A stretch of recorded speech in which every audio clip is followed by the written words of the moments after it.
May nagsabi sa akin dapat daw mag-exercise daw ako o mag-gym para daw mas lalo maganda. Tragis na yan. Matik na yun. Paano mo ako makikita nag-exercise? Yung video ko lang kumakain. Tapos ito video ko, mukha ko lang. Tapos nakikita nyo nagsasalita. Kaya paano nyo ako makikita mag-exercise? Kagaya kanina, nag-workout na ako. Nakita nyo ba? Kasi hindi ko naman pinapakita Tapos sasabihin nyo mag-exercise.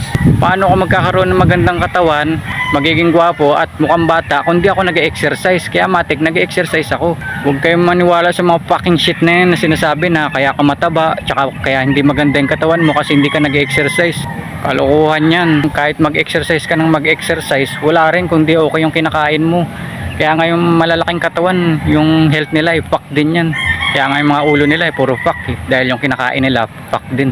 80% nang gagaling sa kinakain, 20% lang yung exercise.